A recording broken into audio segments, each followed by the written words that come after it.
4 दिवसात. बिलकुल sir, no problem sir. Okay. नमस्कार मला. काय नमस्कार. रघु, इतर मजूर अगदी वेळेवरती कामावर येतात आणि तू रोज कामावरती उशीर करतोस. हा, त्याने मला माहित आहे तुझी पत्नी 10 दिवसाआधी बाळाला जन्म देताच वारली. अरे म्हणून त्यासाठी आमचं नुकसान कशाला करतो तू? आता रडून काही उपयोग नाहीये. जे नशिबात होतो ना ते झालं. पण आणखी किती मदत करायची मी तुला? माफ करा मला.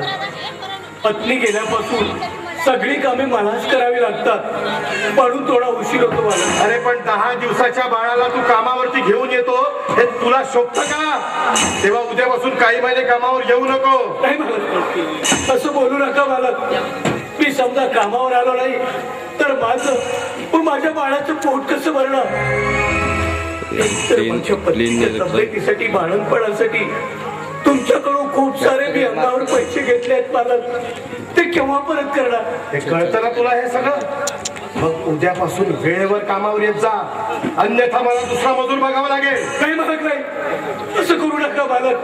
उद्यापासून आहे ना ती वेळावरच कामावर येणार मालक. माझ्यावर विश्वास ठेवा मालक. ठीक आहे ठीक आहे, पण यानंतर तुझ्यावर दया करणार नाही मी. जा तिकडे कामाला लाग. मालक, काय? मी हेच दगड पडतो म्हणजे माझ्या बाळाकडे लक्ष देत आहे. हे बघ रघु, तुझं बाळ आता झोपलाय आणि तसंही तिकडचे दगड तुझ्याशिवाय कोणी फोडू शकत नाही. आणि हा बाळ जर उठला ना तर हे मजूर आहे तुला आवाज द्यायला. ठीक आहे, मला कामाची टाळाटाळ नाही पाहिजे. ठीक आहे, मग जा तिकडे कामाला. हो हो आल्या. गणे, हे रामा भाऊ, मी तिकडे दगड पडतो. माझ्या बाळाकडे लक्ष असू द्या.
राही ना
किती पैसे पाहिजे? 1 रुपयाचे चरीने 1 रुपयाचे वाटाणे 2 रुपये. तुम्हाला किती दिला बाबा? 1 रुपया. अजून पुन्हा 1 रुपया पाहिजे. पुन्हा 1 रुपया पाहिजे.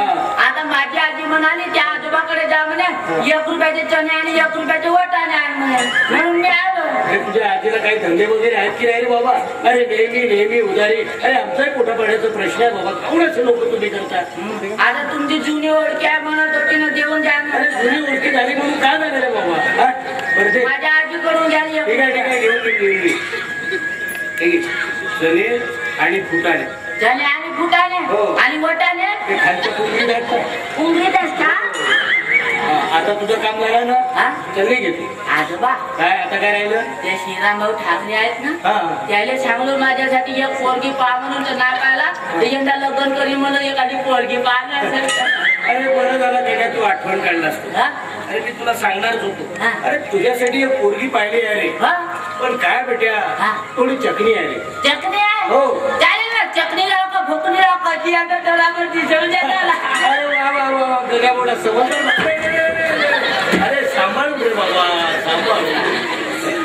आजोबा काय बाबा? बरं किती वर्षाची आहे? अरे तिचं वय जवळपास 20 वर्षाचं असेल. 20 वर्ष? हो बाबा, हो. चालेल, समजा 20 वर्षाची नसेल ना बरं. तर 10 वर्षाच्या 2 चालतील. काय करावं? 10 वर्षाच्या 2 हे काय तू माझी गंमत करतो सारे? जमत नाही. मग? आता माझी आजी म्हातारी झाली ना, हा. तिला भांडे कुंडे करण्यासाठी मदत होईल आणि मी तुमच्यासारखा म्हातारा झालं तर आत काय जावं. बोलून बोल. अरे बेटा आता तुझं काम झालं ना? हा. आणि का आता? जातो ना. अजून काय आलं तुला रे? काय म्हणते तुझा चला फुटाणा? अरे गण्या तो झोपलाय रे बाबा. त्याला उठवू नको रे. अरे विनाकारण मला तो त्रास देईन रे बाबा. आजोबा बोलायची झालं भेट झाली ना.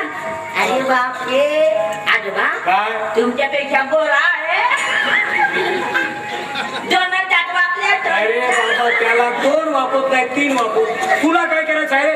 बापू हो? हो बापू. आमचे बापू हो? अरे हो रे बाबा तुमचा बापू. हा, आजोबा काय? बापूचा चुंबा घेऊ का चुंबा? तुला घे आणि निघ तू लवकर. हा. हा, हो, दे, दे, दे, दे, दे. एक गोल लागला, एक खारट हा, लागला. ठीक आहे तुला निघ. माझी दुकान जरावता नाही बाबा, जरा नाही जेवायचा. हो, हो, तुझ्यापेक्षा तुमच्या समोर घरावर आहे. आहे, हा? हा. टाटा. Bye bye. निघते का ना रे?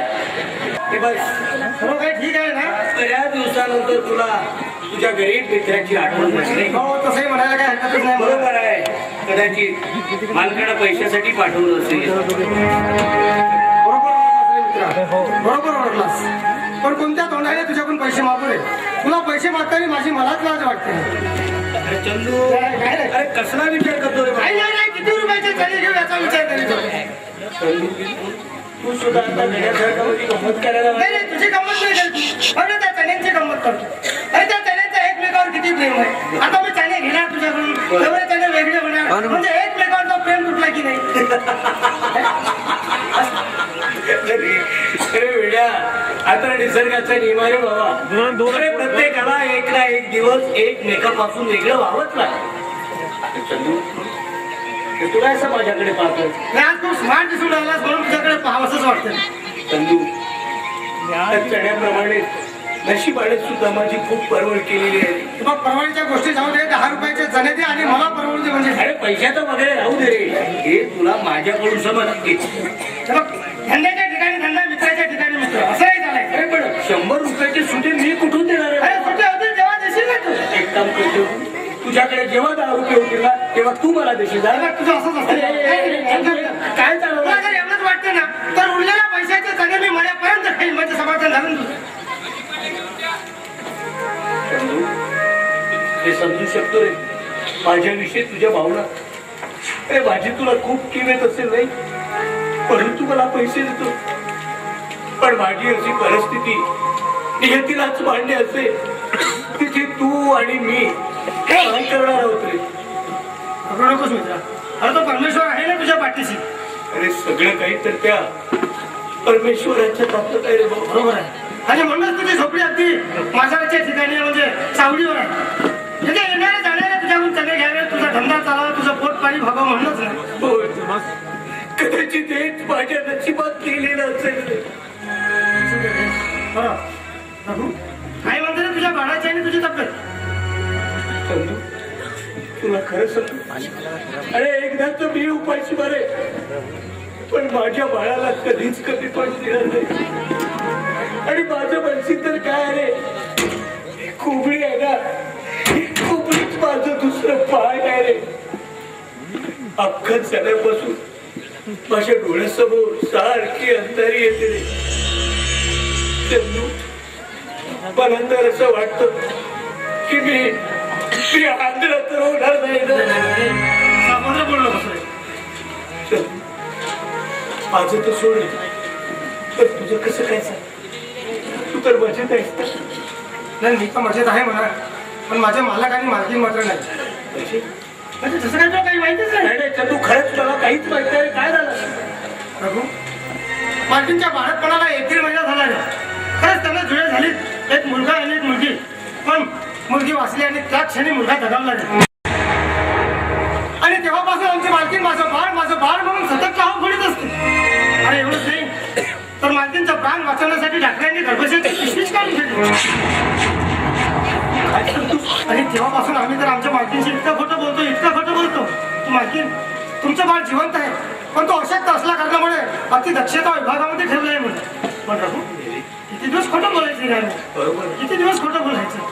एक ना एक दिवस सत्य उघडकीस येणारच. चंदू चंदू चंदू वा मी तुला इथे कशासाठी पाठवलं आणि तू इथे कथाणा करीत बसलाय. अरे तुझ्या मालकिनीची तब्येत कशी आहे तुला ठाऊक आहे ना. अरे मी तिच्याकडे लक्ष देऊ माझ्या कामाकडे लक्ष देऊ की तुझ्याकडे लक्ष देऊ. एक तर तिची अवस्था मला बघवत नाही. जा कमीत कमी तू तरी तिच्याकडे लक्ष दे. जी मालक मला. नमस्कार मालक. नमस्कार रघु. काय म्हणतो रघु. सगळं ठीक आहे मालक. रघु ठीक आहे ना मालक. आणि काय म्हणते तुझी तब्येत. तुझ्या कृपेने सगळंच ठीक आहे मालक. आणि हा काय म्हणतो तुझा चणे फुटण्याचा धंदा. मालक 2 वेळची चटणी भाकर मिळाली ना हा त्याच्यातच समाधानी आहे मालक. अरे वा समाधानी आहे. मग बाबा आमचंही समाधान कर. बरेच दिवस झाले म्हटलं. मी काय बोलतोय तुझ्या लक्षात आलं असेलच. मला कल्पना आहे मालक पण मी काय म्हणतो काय आणखी थोडे दिवस थांबा. हळूहळू मी तुमचे पैसे चुकत करणार मालक. काय थांबा थोडे दिवस. आणि काय चुकतं करणार तू. अरे या चणे फुटण्याच्या धंद्यामध्ये 2 वेळचं पोट तुझं व्यवस्थित भरत नाही. तिथे आमचे पैसे कसे देणार.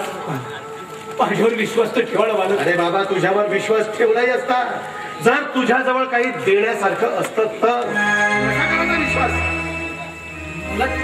मला देणं विचारा पैसे. मी बोलतोय ना त्याच्याशी. माझी तर परिस्थिती तुम्हाला ठाऊकच आहे ना.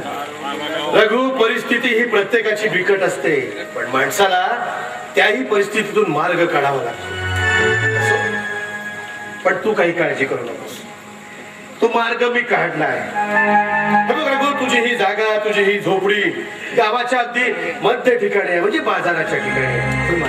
माझ्या धंद्याच्या दृष्टीने अगदी योग्य जागा आहे. तेव्हा मला तू योग्य त्या किमतीमध्ये विकत दे, म्हणजे तुझा कर्जही फिटेल आणि तुझी गरजही भागेल. आता राहिला प्रश्न तुझ्या राहण्याचा, तर ती सोय मी तुला करून दे.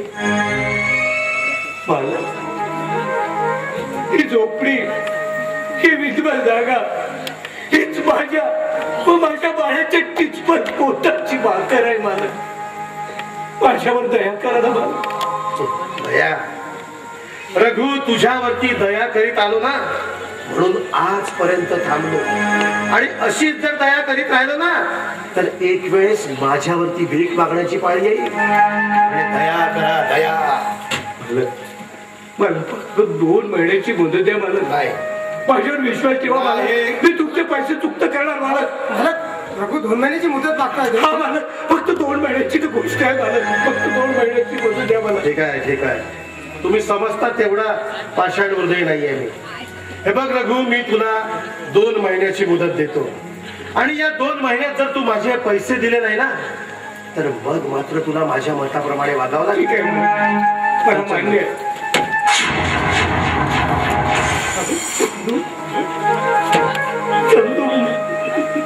माझं कसं होईल? घाबरू नकोस, मी आहे ना तुझ्या पाठीशी. मी आहे तुझ्या पाठीशी.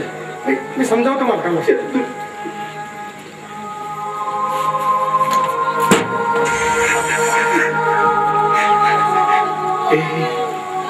हे परमेश्वरा, किती अंत पाहतोय तुम्हाला. आजपर्यंत मी कधीही कुणाचं वाईट केलं नाही, मग माझ्याच वाट्याला एवढे दुःख का म्हणून. हे परमेश्वरा, अरे माझं तू सोड, पण कमीत कमी माझी याची भुकल्या बाळाची तरी दया येऊ दे रे. हे परमेश्वरा, माझ्या बाळाची तरी दया येऊ दे. हे बाळ, बाळ आपलं कसं होईल?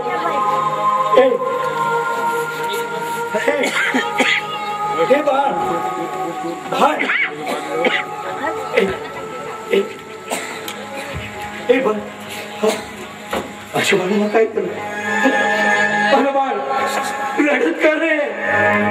माझ्या बाळाच्या अंगात तो लाईट चालू करो. बाळ, हे बाळा,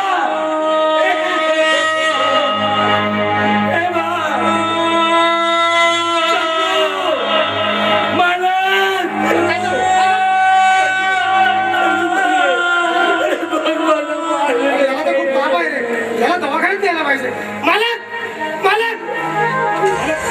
बाळाला खूप ताप आहे. याला दवाखान्यात द्यायला पाहिजे. दवाखान्यात द्यायला पाहिजे, पण दवाखान्यामध्ये पैसे लागतात ना. बघता येईल ना मला. नंतर केव्हा बघायचं? काहीतरीच बोलतो. पालक एक आजच्या कमाचे माझ्याकडे थोडेफार पैसे हे घ्या मला. अरे रघु, एवढ्या पैशामध्ये डॉक्टरची फी होत नाही, तर ह्या बाळाचा उपचार कसा करणार? ते तुमचे मित्र आहेत ना, डॉक्टर देसाई, त्यांना सांगा मला, ते तुमचं ऐकतील. मित्र आहे म्हणून पैसे नाही घेणार का ते? काहीतरीच बोलायचं. कसं करावं मला, पण माझ्या बाळाला वाचलो. अरे कसं करणार सांग ना. शेवटी पैसे तर मलाच द्यावे लागतील.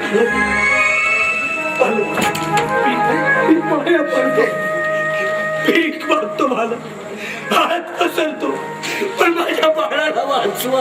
रघु, माझे पैसे तुझ्या अंगावरती खूप आहेत. आणखी नवीन भानगड. अरे बाबा, किती पुरणार मी तुला?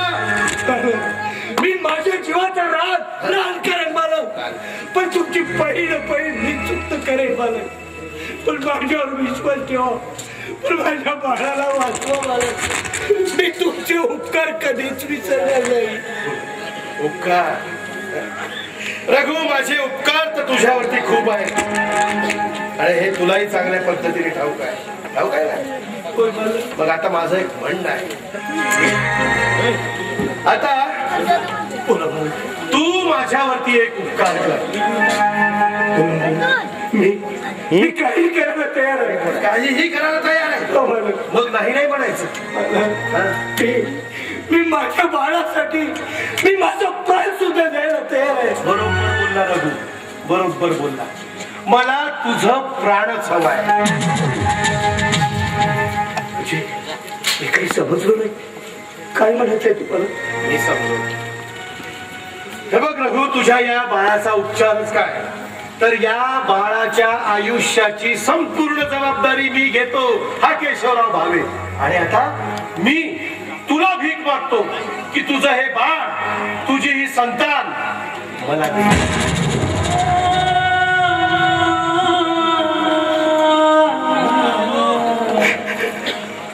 मालक, हा बाळच तर माझा एकमेव आधार आहे. आणि तो आधार माझ्यापासून हिरावून घेतात. माझ्या शरीरातील आत्माच वेगळं करीतात. माझ्याजवळ दुसरा उपाय नाहीये ना. ठीक आहे मला मला मान्य आहे. मान्य आहे मला. रघु काय करतोय तू? पण तू भानावर तर आहेस ना? चंदू, मी काय करतो काय नाही याच तर मला पूर्ण भान आहे रे. चंदू, अरे माझं तर जीवन या मातीतच गेलाय. पण कमीत कमी माझ्या बाळाचं जीवन तरी सुखात आहे.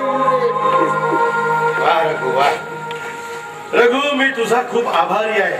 आणि मला तुझ्याकडून हीच अपेक्षा होती.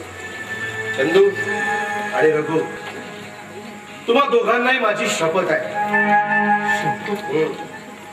हे रहस्यच असलं पाहिजे की हे बाळ रघुच आहे म्हणून. आणि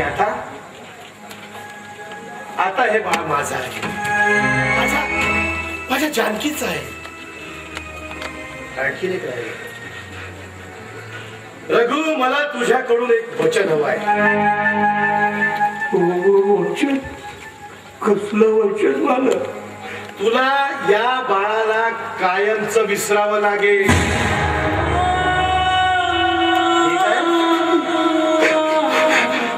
ठीक आहे. Very good. हे बघ रघु, आता तुला या बाळाची काळजी करण्याची काही गरज नाही. स्वतःची काळजी घे, स्वतःच्या तब्येतीची काळजी घे. चल चंदू, आपण घरी जाऊ. तुझ्या मालकीला सांगू की तुझं बाळ जिवंत आहे आणि सुरक्षित आहे म्हणून. चल.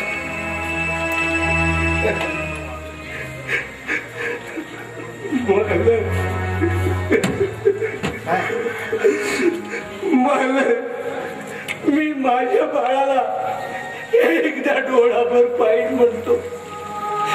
एकदा मला एकदा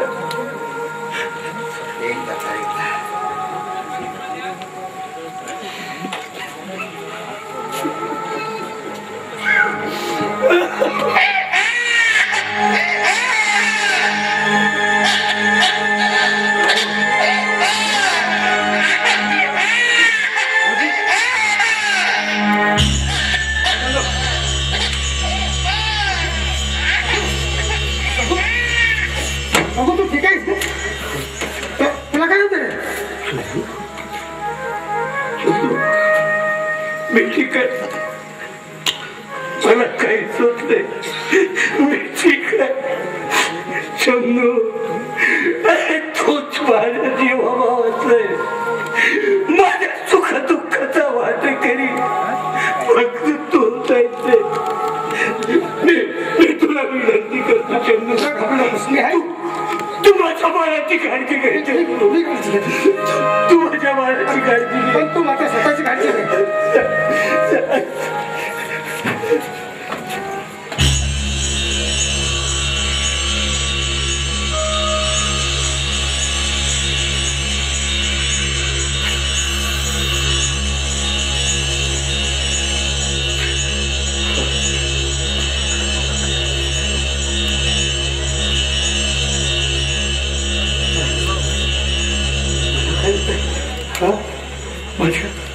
माझ्या डोळ्याला काहीच का दिसत नाही. माझ्या डोळ्यात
चोरासारखं लपत येतात आणि कमरेवर हात दोन्हीकडे तिकडे बघताय काही नाही जे. अरे काय लहान मुलं, पप्पाच्या घरी पप्पा नाही का बरं काही नाही सहज अहो, काय झालं काहीच नाही झालं म्हणतो तो. मग असं चोरासारखं लपत येण्याची काही गरज होती माझी कंबर दुखत होती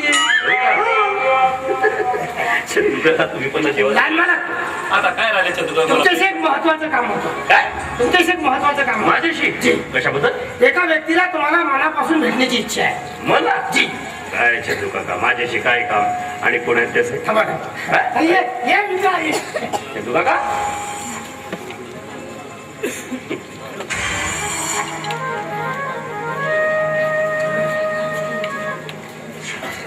सावकाश.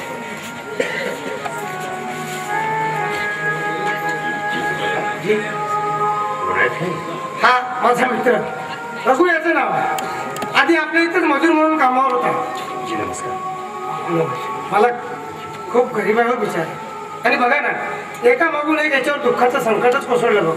म्हणजे आधी पत्नी वाढली आपल्या इथं मजूर म्हणून कामावर असताना अपघात झाला पाय निकामी झाला बिचारायचं आणि काही दिवसांनी दृष्टी गेली आंधळा झाला बिचारा आणि एवढंच नाही मला तर बालपणातच मुलगा सुद्धा गमावला बिचारा. सॉरी म्हणजे देवाने यांच्यावर अन्यायच केला म्हणायचं मला जी माझा मुलगा तुमच्याच वयाचा होता. जी आज असता तर तुमच्यासारखाच असता.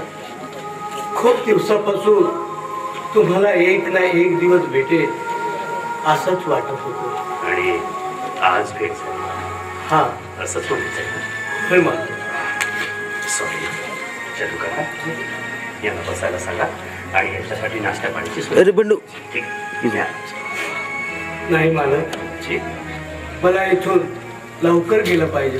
हो नाही नंतर कधीतरी बसा बसा बसा ना बसा प्लीज बसा चंदू काका सांगा बसा मला जी मी तर तुम्हाला पाहू तर शकत नाही पण माझी एक इच्छा आहे. जी बोला मला तुम्हाला एकदा मनसोक्त मिठी मारावी.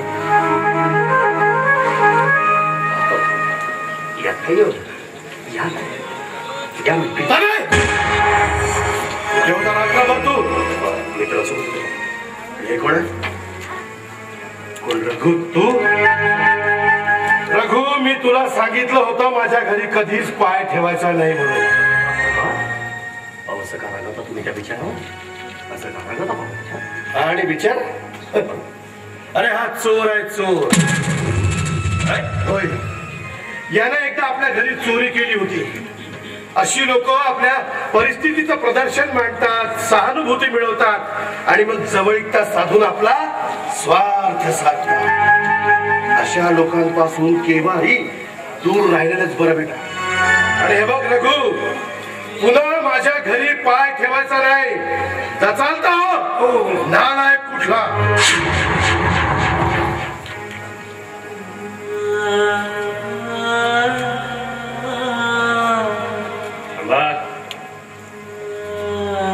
काय हो पापा म्हणत आहे ते खरं आहे अरे काय मी तुमच्याशीच बोलत आहे पापा म्हणत आहे ते खरं आहे का हा होय मालक काय हे खरं आहे. माफ कर मालक मला माफ कर. लाज वाटत नाही माफ करा म्हणायला लाज वाटत नाही या वयात चोरी करायला हा आणि वर तोंड करून म्हणता होय मालक. हे बघा तुम्ही माझ्या वडिलांसारखे आहात तुमची ही अशी अवस्था पाहून गई करत आहे अन्यथा धक्के मारून घराच्या बाहेर हाकलला असता. ठीक आहे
मोबाईलची चार्जिंग सरली ना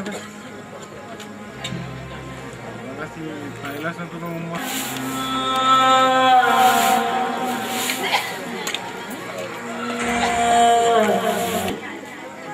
तान्याची आहे. बाई तुम्ही हो या या बसा बसा बसा हो.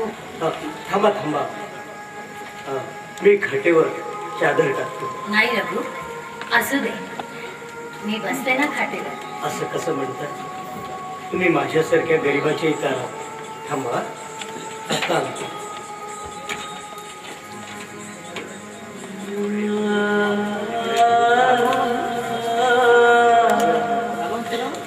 चार्जिंग सरली ना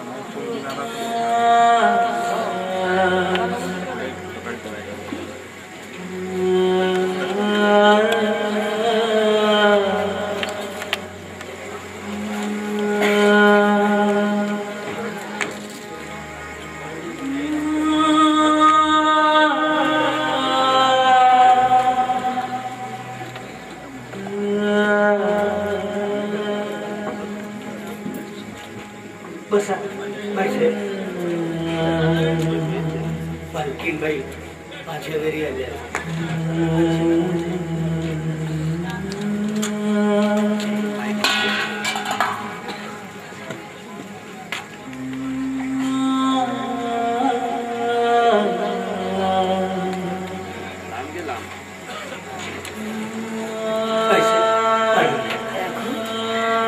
कशाला एवढा त्रास करतोय रे? अरे मी घेतलं असतं ना पाणी.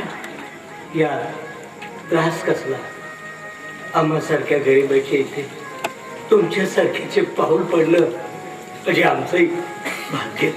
रघु, कशाला माझी गंमत करतो रे? माझी काय विषाद आहे पालकीनबाई तुमची गंमत करायची.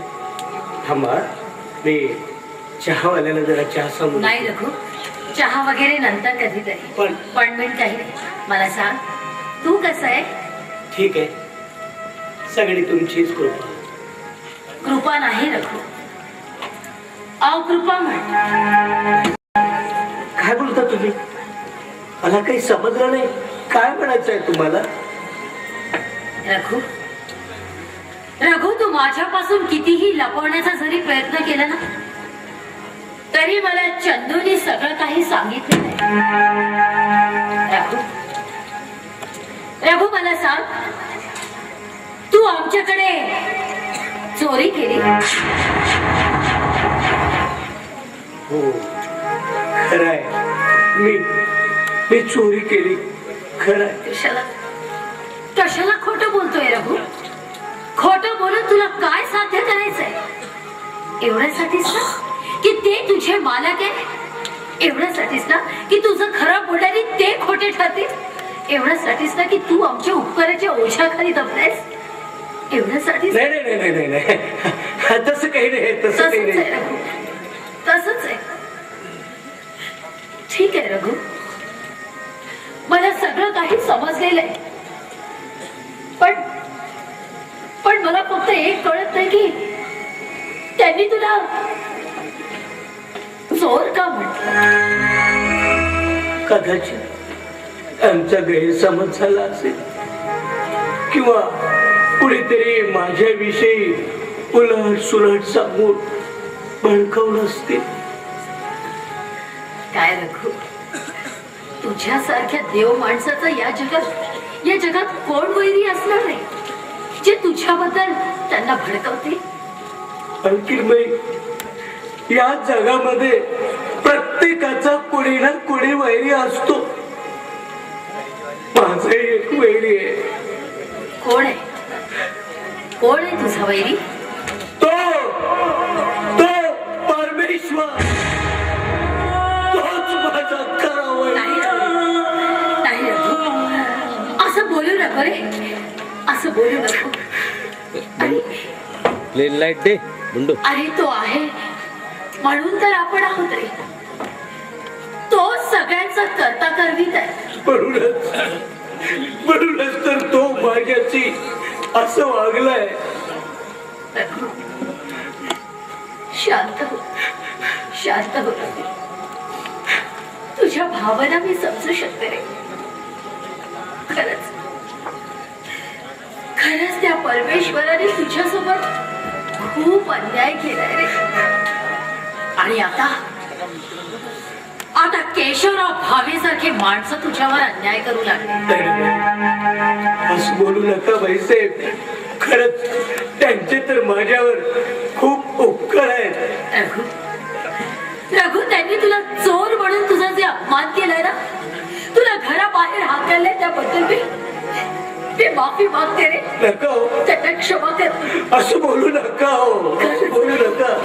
खरंच रघु, आमचं खूप चुकलं रे. आम्हाला माफ कर, आम्हाला माफ कर रघु, आम्हाला माफ. मालकीनबाई, माझ्यासारख्या एका गरीब माणसाला माफी मागून तुम्ही मला लाजवता.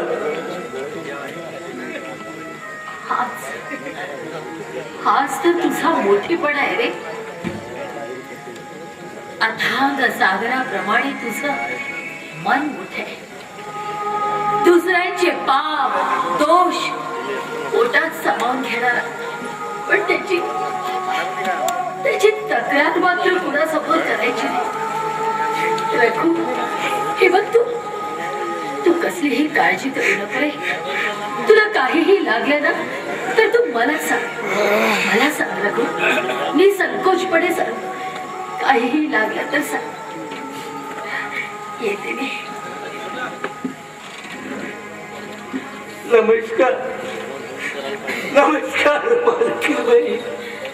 नमस्कार. नमस्कार. नमस्कार.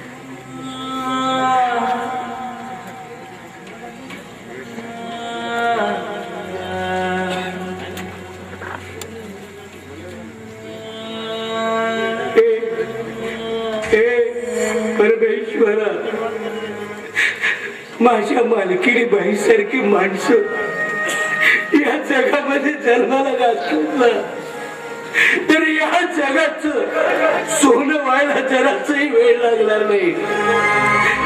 जरासही वेळ लागणार नाही.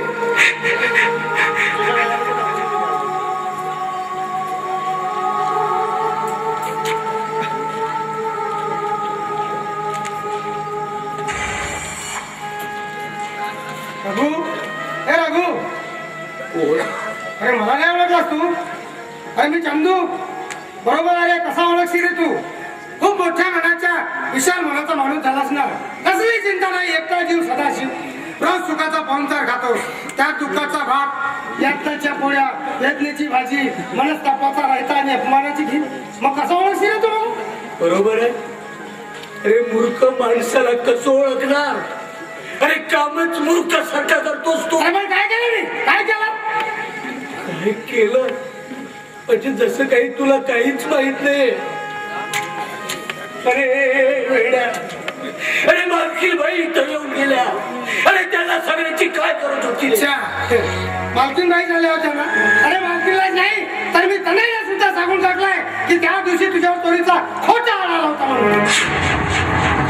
तुला कळत कसं नाही?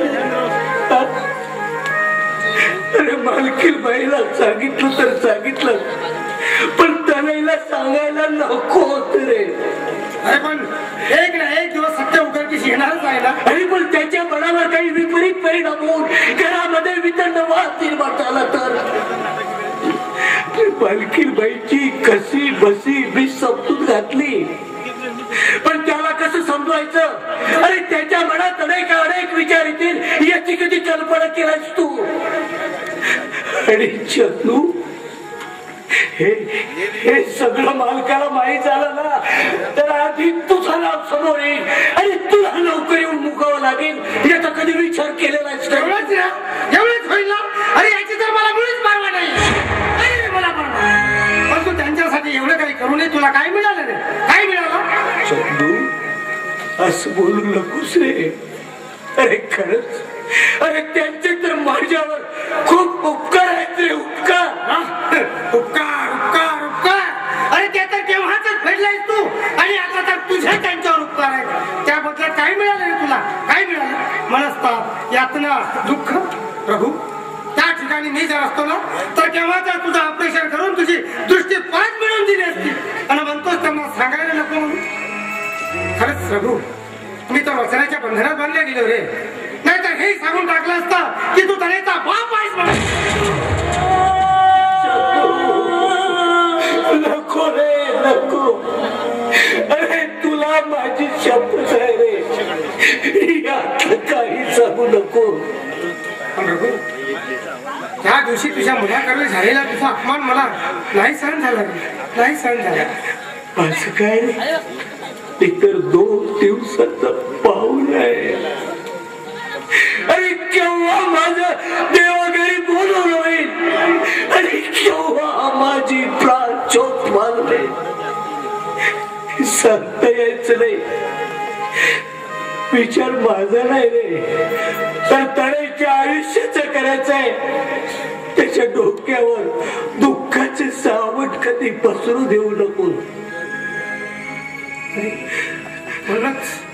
म्हणूनच मित्रांनी गप्पा आहे, नाहीतर केव्हाचा सोक्ष मोक्ष लावून टाकला असता.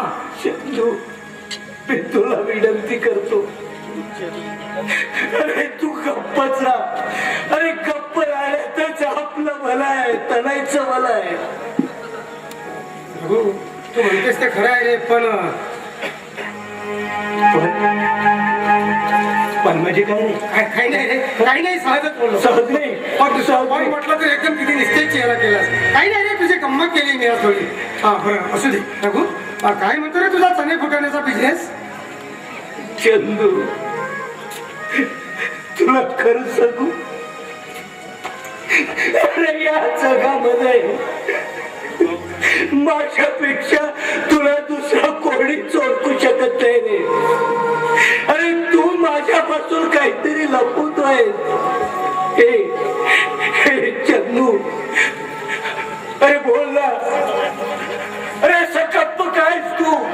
अरे बोल, सांग चंदू. आपला तनय दिवसेंदिवस खूप दारूच्या आहारी जात. नाही चंदू, नाही, असं होऊ शकत नाही. आता तर तू माझी नक्कीच गंमत करतोस रे.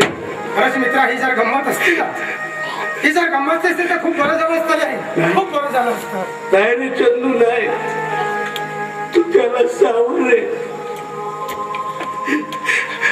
त्याच्या डोक्यावर दुःखाचे सावट कधी पसरू देऊ नको.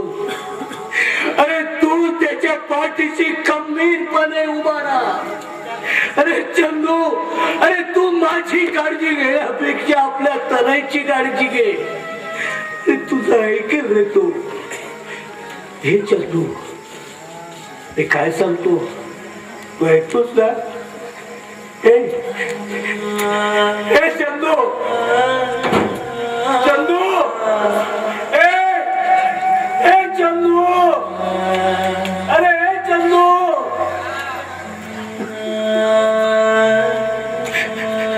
तिला वाटतं चंदू, अरे देवाने तर माझ्यापासून सगळं काही रावलं, सगळं काही रावलं. अरे तूच एक माझ्या जीवाभावाचं आहेस. माझ्या सुख दुःखाचा वाटेकरी फक्त तूच आहेस रे. आणि तुही मला न सांगता निघून गेला. हे समजू शकतो रे.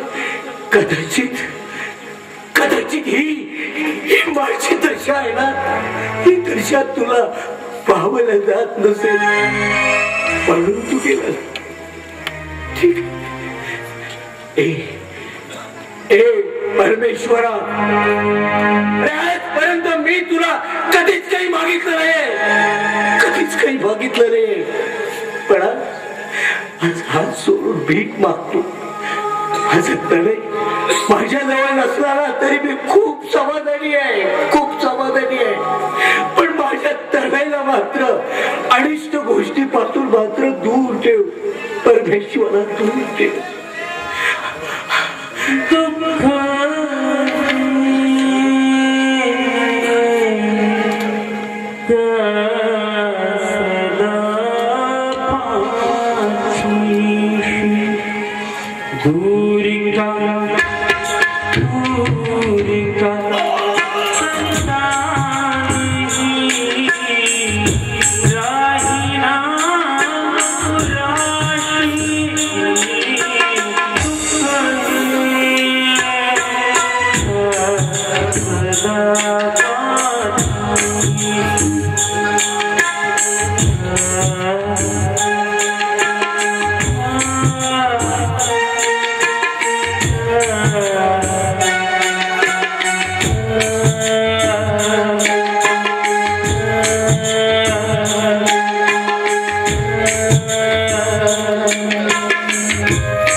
रघु, शून्यात पाहून काय होणार आहे? काही नाही. अरे काय अवस्था करून घेतली स्वतःची. बघितलंस, आज तुझा बाळ तुझ्या जवळ असता तर कदाचित ना तो मार्गाला लागला असता, ना तुझ्यासारख्या प्रामाणिक व स्वाभिमानी माणसावर लाचार होऊन भीक मागण्याची पाळी आली असती.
कोण आणते बाबा तुम्ही? अरे सुधा लाईट होणार रे सुदाम भाऊ तू बरं झालं सुदाम भाऊ तू आलास.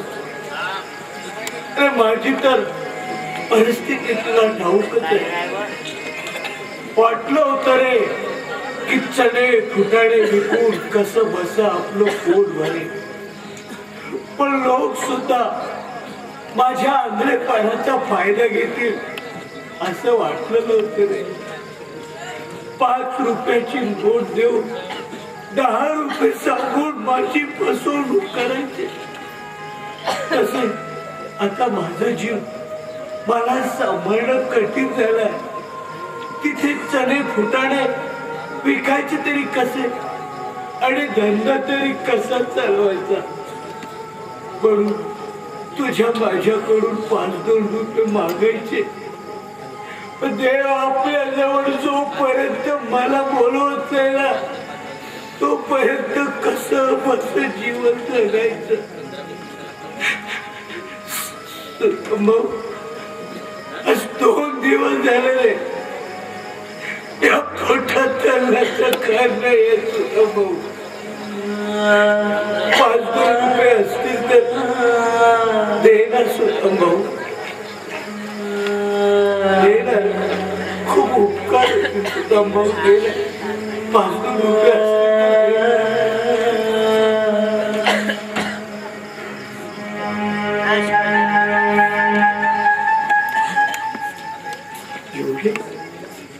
एवढे पैसे तू सुदाम भाऊच आहे सुद्धा सुदाम भाऊच आहे सुद्धा तू. नाही रघु, मी केशवराव भावे.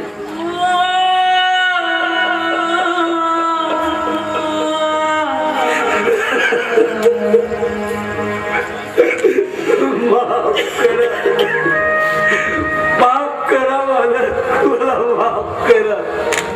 मी तुम्हाला ओळखू शकलो रे. मला माफ करा. मला चंदू नाही आला. रघु मी तुला विसरू शकतो का रे? आणि आज तू चक्क भीक मागतो आहेस. पण घाबरू नकोस मित्र, मी आलोय ना आता. त्यानंतर तुला कोणासमोर हात पसरावा लागला. चंदू मला माफ कर रे. चंदू मला माफ कर. रघु रघु तू मला माफ नाही करणार. माफी? कसली माफी मला? कसली माफी म्हणतो? अरे मी तुला चोर म्हटलं, नको नको ते बोललो, घरातून हाकलून लावलं आणि तू म्हणतात कसली माफी. त्यावेळी मी तुमच्या भावना समजू शकत होतो. चुकलं ना, चुकलं ते माझं. कारण तुम्हाला दिलेली शपथ मी तोडली होती. सगळ्याला भेटण्यासाठी मी तुमच्या घरी आलो होतो. नाही नाही रघु, तू तर महान आहेस रे, महान. मीच नालायक होतो रे. जेव्हा तू आमच्या घरी तनेला भेटायला आला होतास ना, तेव्हा साधा स्पर्श देखील करू दिला नाही रे मी. साधा स्पर्श देखील. पण रघु, आता स्पर्शच काय तर प्रत्यक्ष डोळ्याने आपल्या तनेला बघशील रे. तुझ्या डोळ्याचं ऑपरेशन करून तुझी दृष्टी परत आणेल रे मी. आता ऑपरेशन करून कोणासाठी जगायचं आणि काय उरलं आहे माझ्या आयुष्यात? बस आता एकच वाट बघतो मी. पिकलं पान केव्हा गळून पडलं. असं बोलू नकोस तू. अरे तुला तनयसाठी जगायचं आहे, त्याला डोळे भरून पाहायचं आहे रे. त्याला पाहण्यासाठी मी डोळस असल्यापेक्षा आग्रह ठीक आहे की मौळा अशी संतान जन्मताच मिळली असती आणि मी निपुत्रिक राहिलो असतो ना तर फार बरं झालं असतं. मला माहित आहे मालक की तो तुमच्या हातून केव्हाचाच निघून गेलाय. मग त्याला पाहण्यात काय अर्थ आहे? अगदी खरं बोललास रघु, अगदी खरं बोललास. आपला तनय दारूच्या आहारी जाऊन जनावरापेक्षाही बदतर जीवन जगतोय रे, बदतर जीवन. पण असं म्हणतात की परिसाला स्पर्श केल्यावर लोखंडाचंही सोनं होत, तर तो परीस तू आहे रे माझ्या राजा, तू आहे. नाही म्हणत नाही. हा परिसर केव्हाच गणलाय बालक, केव्हाच गणलाय. तो काही कोणाचं सोडून करणार आहे. असं बोलून माझं आणि तुझं मन खर्ची करू नकोस रे. आता तुझं जीवन मी मातीमोल होऊ देणार नाही रे. तू चाचपळत असलेल्या तुझ्या अंधारमय आयुष्यात मला प्रकाश किरण आणायचे आहे, प्रकाश किरण. दारूच्या प्याल्यात दुष्काळ खात असलेल्या आपल्या तनयला बाहेर काढायचं आहे. अरे हे सगळं तुझ्यामुळे शक्य आहे, केवळ तुझ्यामुळे. तुझ्या ऑपरेशन साठी, आपल्या तनयसाठी माझं सर्वस्व पणाला गेलं ना तरी चालेल रे. पण हा केशवराव भावे तुझ्या समोर तुझ्या ऑपरेशन साठी हात बसून भीक मागतोय. रघु नाही म्हणू नकोस रे, नाही. परंतु तुमच्या शब्दाबाहेर कधी मी गेलो आहे का? माझं उर्वरित आयुष्य फक्त तुमच्या सुखासाठी जिरत असेल, त्यावरून दुसरं भाग्य तरी कोणतं? रघु तुझे उपकार, तुझे ऋण मी आयुष्यभर देऊ शकणार नाही रे, आयुष्यभर. उपकाराची भाषा वापरून परत तुम्ही मला लाजवतात. बर चंदू, चला त्याला रघुला दवाखान्यात न्यायचं आहे ना, ऑपरेशन करायचं आपल्याला. हे चंदू,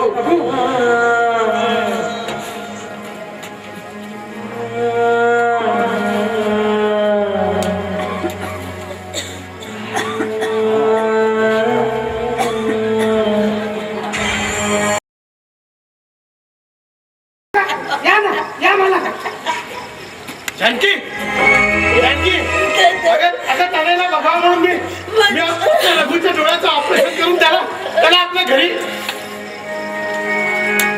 जानकी तुझी स्तब्ध का? आणि आपल्या तनयला काय झालं? काय झालं याला? अरे काय झालं याला? काय? मी आपल्या तनयला विष देऊन मारलं.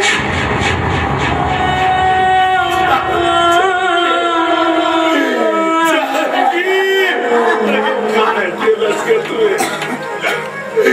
अगं तनयला बघावं म्हणून मी रघुच्या डोळ्याचं ऑपरेशन करून त्याची दृष्टी परत आणली आणि तू त्याच्या डोळ्यातील सुखच हिरावून दिलं. वा जानकी, वा.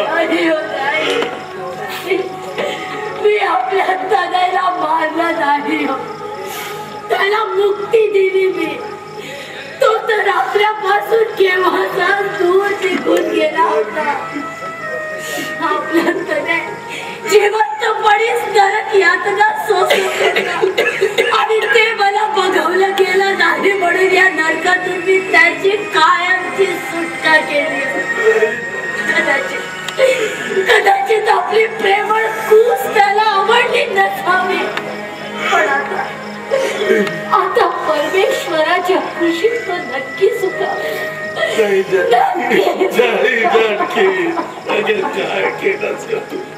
काय तू तर आपल्या पोटचा गोळा मला दिला रे, पोटचा गोळा.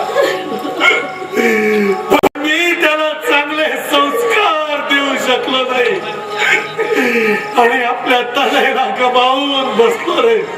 मला माफ कर रे बाबा, माफ कर. पण माझं काय माहिती, असं काय माझ्या डोळ्याला दिसू नये. अखेर अंगाराचं सावटच पसरलं.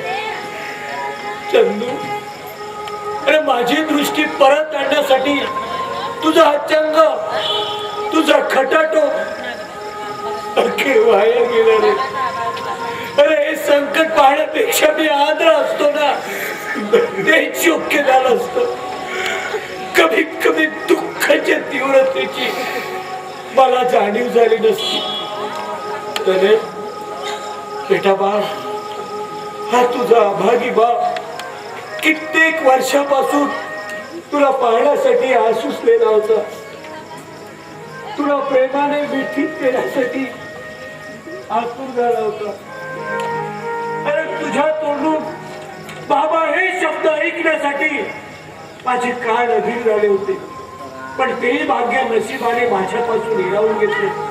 शेवटी अभागी तो अभागीच ठरले. नाही जगता जगता येणारं मरण की मरता मरता जगवणारं जीवन, दिवस संपता संपता गवसलेली वाट की रात विरता विरता होणारी पहाट. सोल ऑफ दिस ड्रामा आदरणीय वासुकुमार. प्लीज मनोज बनसोड सर यांच्याकडून शील्ड, मेडल आणि प्रमाणपत्र स्वीकारतील. बाळ, ए, ए बाळ,